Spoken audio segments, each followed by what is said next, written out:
उत्तर प्रदेश की सियासत में 2027 का काउंटडाउन शुरू हो चुका है। दादरी की धरती से समाजवादी पार्टी ने दिखाया दम और मंच से आई एक ऐसी आवाज जिसने सीधे बीजेपी को ललकार दिया। नाम है इकरा हसन और बयान ऐसा जिसने पूरे पश्चिमी यूपी की राजनीति में हलचल मचा दी है। गौतम बुद्ध नगर के दादरी स्थित मिहिर भोज डिग्री कॉलेज मैदान में समाजवादी पार्टी की एक विशाल रैली आयोजित की गई। इस रैली को सिर्फ एक सभा नहीं बल्कि 2027 विधानसभा चुनाव का ट्रेलर माना जा रहा है, जहां मंच पर मौजूद थे पार्टी के बड़े चेहरे और भीड़ में दिख रही थी पश्चिमी यूपी की सियासी दिशा। दादरी की इस रैली को लेकर पहले से ही बड़ा प्लान तैयार किया गया था। रिपोर्ट्स के मुताबिक इस रैली में हजारों की भीड़ जुटाने का लक्ष्य था और ये रैली पश्चिमी उत्तर प्रदेश में सपा की पकड़ मजबूत करने की कोशिश का हिस्सा थी।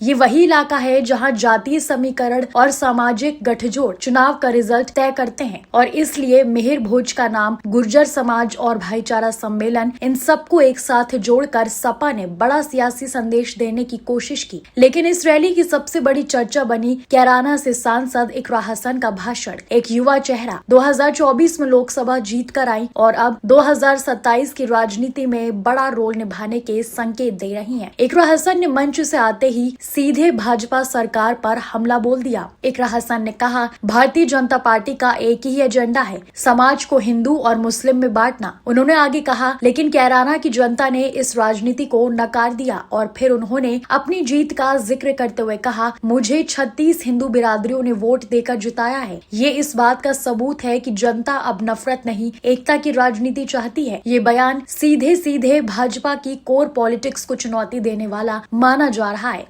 अब सवाल ये उठता है, क्या सिर्फ ये एक भाषण था या 2027 की रणनीति का हिस्सा? देखिए, पश्चिमी यूपी हमेशा से धार्मिक और जातीय समीकरणों का केंद्र रहा है। 2013 की मुजफ्फरनगर दंगे के बाद यहाँ की राजनीति पूरी तरह बदल गई थी, लेकिन 2024 लोकसभा चुनाव में कुछ जगहों पर सपा ने वापसी के संकेत दिए और इकरा हसन की जीत उसी बदलाव का हिस्सा मानी जा रही है, जहां मुस्लिम वोट के साथ कुछ हिंदू वर्गों का समर्थन भी मिला। इस रैली में समाजवादी पार्टी के राष्ट्रीय अध्यक्ष अखिलेश यादव भी मौजूद रहे। उन्होंने भी मंच से भाजपा पर हमला बोला और 2027 के लिए कार्यकर्ताओं में जोश भरने की कोशिश की। दरअसल सपा अब सिर्फ यादव मुस्लिम समीकरण तक सीमित नहीं रहना चाहती, बल्कि एक ब्रॉड सोशल कोएलिशन बनाने की कोशिश कर रही है। इस रैली के 3 बड़े मैसेज थे। पहला, पश्चिमी यूपी में वापसी। दूसरा, हिंदू मुस्लिम एकता का नैरेटिव। तीसरा, 2027 के लिए ग्राउंड तैयार करना।